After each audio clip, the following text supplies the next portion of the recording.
Sí. Dime algo interesante de ti, antes que me vaya, porque me van a esperar. Interesante. So how was the session you just did with Troy?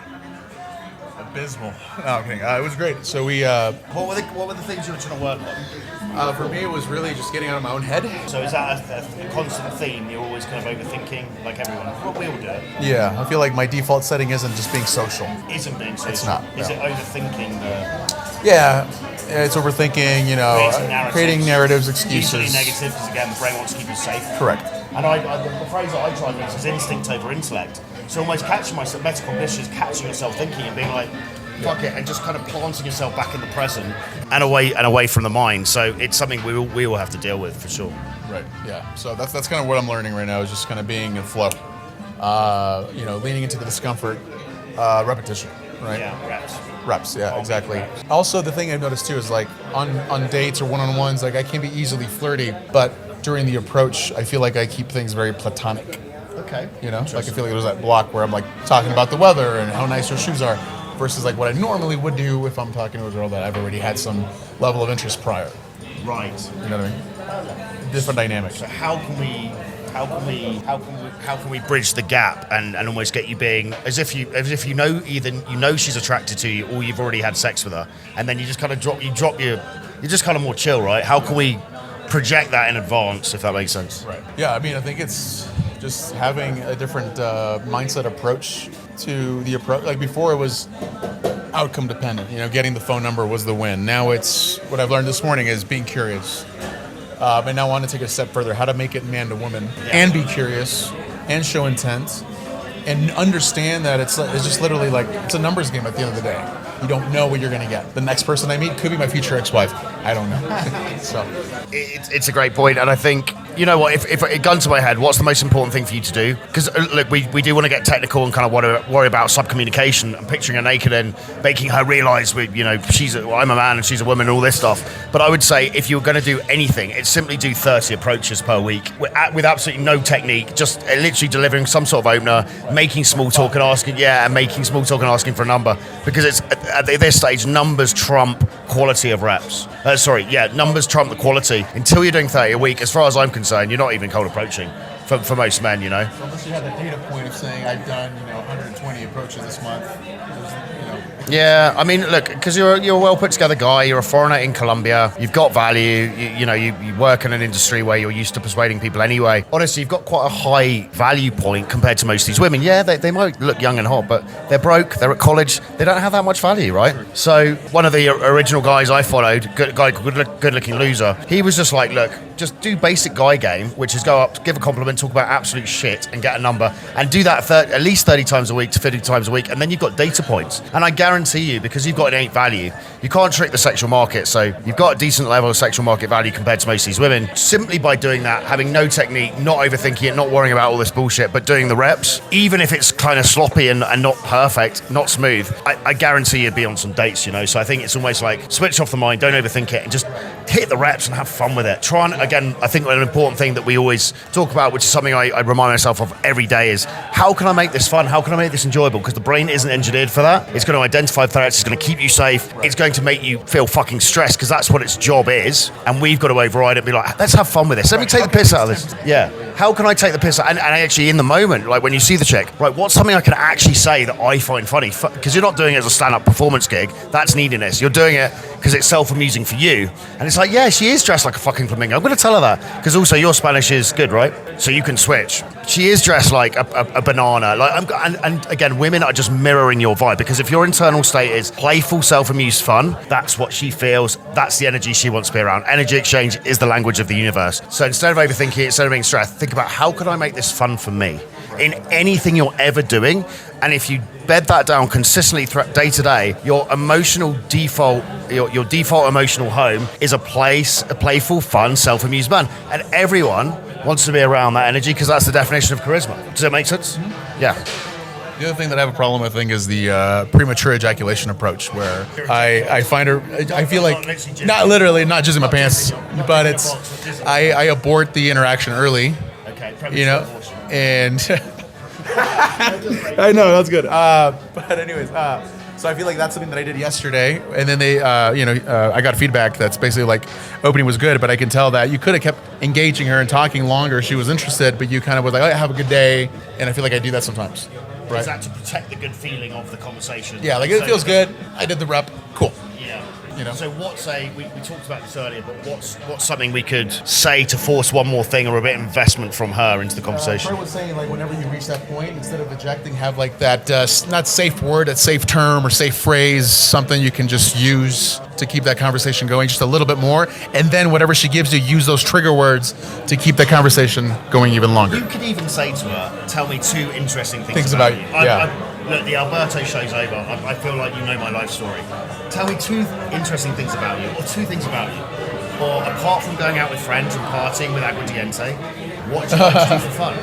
And she's going to say something, right? And when she produces something she does in her spare time for fun, she's going to anchor that feeling that she feels good about to you. To me, right. And it also forces her to actually do some work. Because sometimes we can get in a flow, and it can be quite enjoyable just to talk shit and see the girl, like, just your audience, but she hasn't done any work, so we need to force her to do something. Right. So if that comes up, that point of, like, you want to flee, just be thinking, one more thing, and then one more thing. Force it onto her. Okay. Make sense? Yeah, so I can work on that today. Also, the other thing was working on slowing down.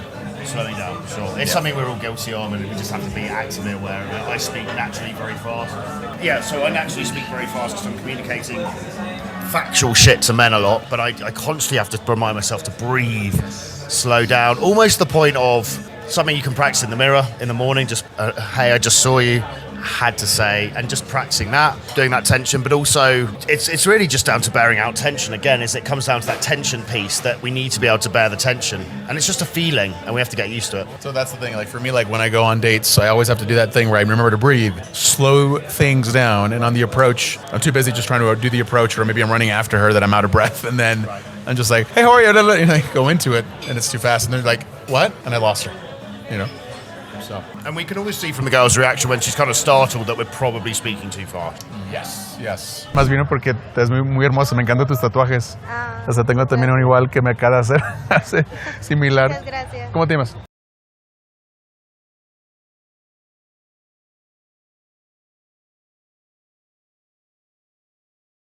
Es como que Indiana Jones con el sombrero.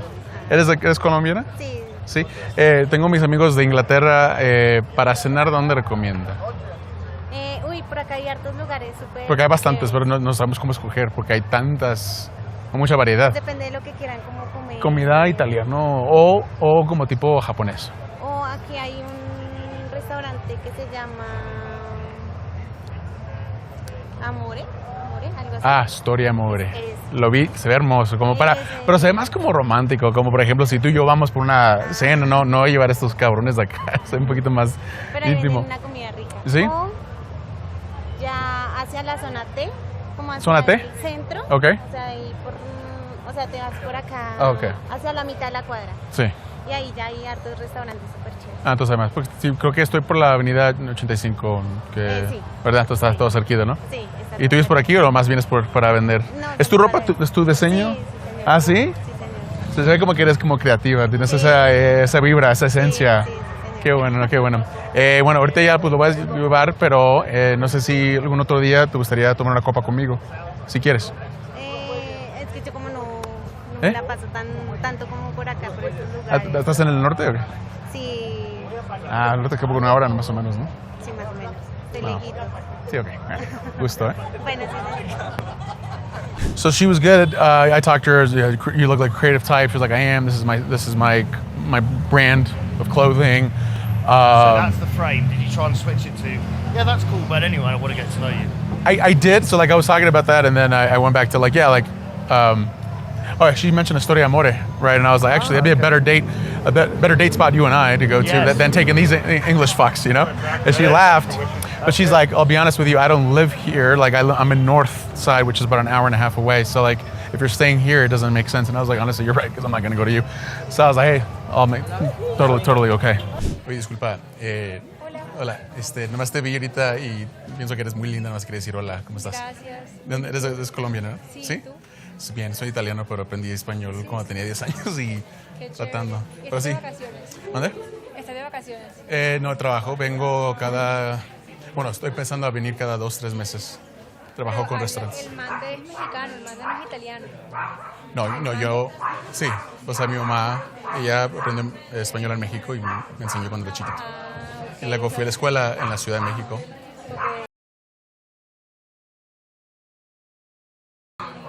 Entonces ahí aprendí. El mande es como otra... Sí.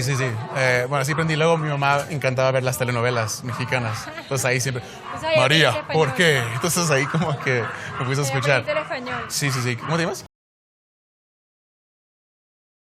Ay, qué nombre. Entonces, ¿te encantan las margaritas o no? Ya eso no. Tengo margaritas ahora mismo en mi casa. ¿Sí, todavía? De hecho. ¿Sí? ¿Qué tienen planeado hoy, tú y tu amiga? Hoy, bueno, mañana trabajo, pero ya me voy ahorita para la casa. Estaba buscando como unos vestidos. ¿Sí? ¿Tú? Te ves como creativa, como tienes un trabajo creativo, no sé. No. ¿No? ¿Algo aburrido entonces? Un poquito aburrido. A ver, Proyectos. trabajas con números. Tengo proyectos. ¿Proyectos? Ay, es que muy bien Gestiono secreto. proyectos. Architect. No. Eso no es nada aburrido, o sea, Un poquito. O sea, siento que tienes que tener inteligencia para hacer esas cosas, ¿no? Sí, no. Pues ahí bruta está. No soy, bruta no soy. Bruta no Dije, esta creo que no sabe tantas Bonita, cosas. pero bruta no. Bonita, pero bruta. Yo soy el bruto. O sea, tú eres bonita y yo soy el... Ah, bueno. Sí. Pero así nos combinamos bien, ¿no? Tú eres la No. inteligente, yo no. Con inteligente también pega. Sí. Dime algo interesante de ti, antes que me vaya, porque me van a esperar. Interesante. Algo, no sé, un hobby que te encanta, No estaba preparada- pasión. No estaba preparada para esta entrevista. Yo tampoco. Yo tampoco estaba preparado en decirte hola. Algo tú de ti. Pues yo, me encanta bailar. Acaba de aprender salsa. Y ahorita estoy aprendiendo bachata. Chévere. Entonces ahí está. Mira, estoy aquí un par de semanas por trabajo, pero luego, o sea, voy a venir cada 2 meses. No sé si te gustaría tomar una copa otro día conmigo, ¿está bien? ¿Prefieres WhatsApp o Instagram? WhatsApp. O bueno, Instagram. Sí, para que pueda ver que no estás, no eres loca, ¿no? Por Instagram. Tiene varias aquí en la vista. Sí.